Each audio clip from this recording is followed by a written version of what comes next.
વાલા બાળકો, ધોરણ 10 વિષય સંસ્કૃત પાઠ નંબર 15 એનું સ્વાધ્યાય કાર્ય એની ચર્ચા આપણે કરીશું, જેથી નોટબુકમાં તમે સારી રીતે સ્વાધ્યાય કાર્ય કરી શકો અને પરીક્ષા માટે પણ ઉપયોગી થાય. તો પ્રથમ પ્રશ્ન છે, અધોલિખિતેભ્યઃ વિકલેભ્યઃ સમુચિતમ ઉત્તરમ ચિનુત. પહેલો પ્રશ્ન છે, અર્જુન કિમ દ્રષ્ટુકામઃ ભૂલોકમ આગચ્છત. 4 વિકલ્પો: ક યુદ્ધમ, ખ વિજયોત્સવમ, ગ પૃથ્વીમ અને ઘ જનસ્થિતિમ. તો ત્રીજો વિકલ્પ છે ગ પૃથ્વીમ, એ સાચો વિકલ્પ છે. બીજો પ્રશ્ન, તુષાતુરઃ અર્જુનઃ કુત્ર ગતવાન. ક નગરમ, ખ નદીમ, ગ સાગરમ, ઘ સરોવરમ. તો છેલ્લો વિકલ્પ છે ઘ સરોવરમ, એ સાચો. ત્રીજો પ્રશ્ન છે, પ્રકૃતિ નિર્મિતાઃ સરોવરાઃ કીદૃશાઃ ભવન્તિ. તો ક અપેયજલાઃ, ખ અગાધજલાઃ, ગ ઉષ્ણજલાઃ અને ઘ પેયજલાઃ. છેલ્લો વિકલ્પ ઘ પેયજલાઃ, એ સાચું. ચોથો પ્રશ્ન, યુવકઃ કીદૃશઃ આસીત. ક ભગ્નહસ્તઃ, ખ ભગ્નદંતઃ, ગ ભગ્નદંડઃ અને ઘ ભગ્નપાદઃ. તો ખ ભગ્નદંતઃ, એ વિકલ્પ સાચો. પાંચમો પ્રશ્ન, મહાભારત કાલિકાઃ જનાઃ કીદૃશાઃ આસન. ક સ્થૂલકાયાઃ, ખ હતબલાઃ, ગ કૃશકાયાઃ, ઘ સ્થૂલોદરાઃ. તો ક સ્થૂલકાયાઃ, એ જવાબ સાચો. છઠ્ઠો પ્રશ્ન,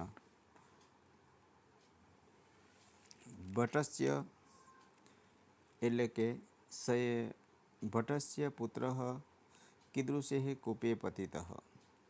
તો ક નિર્જલે, ખ ગંભીરે, ગ ક્ષીણજલે અને ઘ વિશાલે. તો ખ ગંભીરે, એ વિકલ્પ સાચો. સાતમો પ્રશ્ન છે, કીદૃશઃ અર્જુનઃ પુનઃ સ્વર્ગમ પ્રસ્થિતઃ.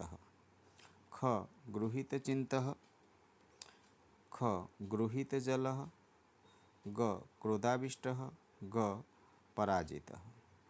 તો ક ગૃહીતચિત્તઃ, એ જવાબ સાચો. બીજો પ્રશ્ન, એક વાક્યેન સંસ્કૃત ભાષાયામ ઉત્તરતઃ. પહેલો પ્રશ્ન છે, અર્જુનઃ કસ્ય સમીપમ ગચ્છતિ.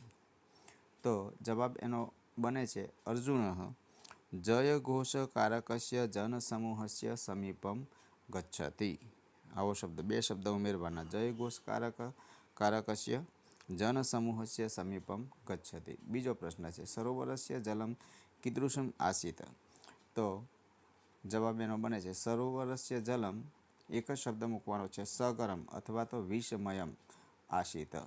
સરોવરસ્ય જલમ વિષમયમ આસીત. ત્રીજો પ્રશ્ન છે, અપરિચિતઃ સ્વરેણ કીદૃશઃ આસીત.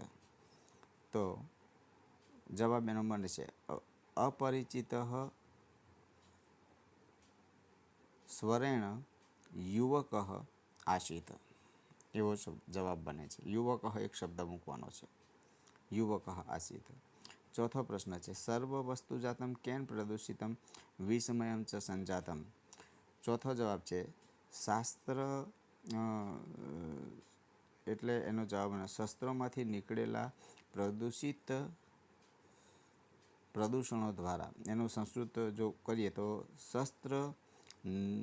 અસ્ત્ર નિર્ગતૈ પ્રદૂષતૈ શસ્ત્રાસ્ત્ર નિર્ગતૈ પ્રદૂષિતૈ સર્વં વસ્તુજાતમ પ્રદૂષિતમ વિસ્મયમ ચ સંજાતમ. આવો જવાબ બને. પાંચમો પ્રશ્ન છે, કહ વિગત દૃષ્ટિ જાતઃ. તો અપરિચિતસ્ય જનસ્ય પુત્રઃ વિગત દૃષ્ટિ જાતઃ. વિગત દૃષ્ટિ એટલે કે અંધ થઈ ગયેલો. ત્રીજો પ્રશ્ન છે, હસ્તન ભૂતકાલે ધાતુરૂપ પાણી પરિવર્તયત, એટલે કે ભૂતકાળના રૂપમાં ફેરવવાનું છે. તો પહેલું છે સ્મરતી, તો એનું અસ્મરત તો હલંત કરવાનો. બીજું છે પશ્યામી, તો અપશ્યમ એવું ભૂતકાળનું રૂપ થાય છે.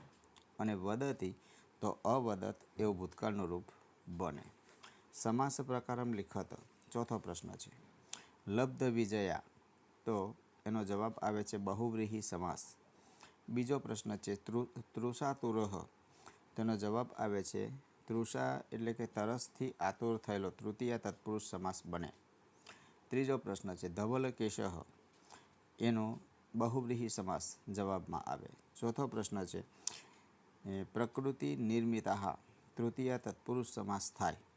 અને પાંચમો પ્રશ્ન છે સશોકઃ, તો બહુવ્રીહી સમાસ બને છે. નિમ્ન શબ્દરૂપાણામ વિભક્તિમ વચનમ ચ લિખત, એટલે પહેલો પ્રશ્ન છે નકારાત, તો પંચમી વિભક્તિ અને એક વચન રૂપ થાય. પહેલી ખાલી જગ્યામાં પંચમી અને એનાથી આગળ ખાલી જગ્યામાં એક વચન એવું લખવાનું છે. બલિષ્ઠાન, એ પ્રશ્નમાં પહેલી ખાલી જગ્યામાં દ્વિતીયા અને બહુવચનમ. ત્રીજો પ્રશ્ન છે સ્થિતિમ, તો દ્વિતીય વિભક્તિ એક વચન.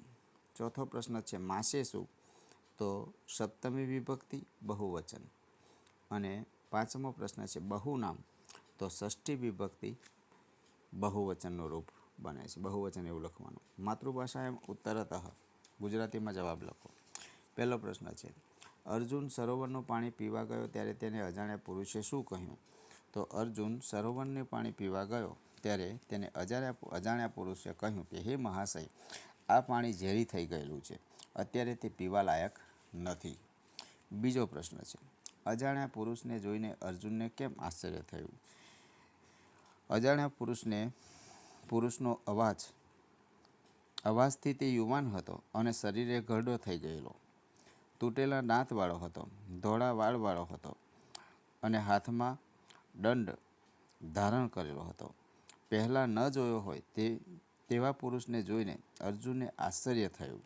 મહાભારતના સમયમાં સ્થૂળ કાયાવાળા બળવાન પુરુષોને યાદ કરીને અર્જુનને ખૂબ દુઃખ થયું.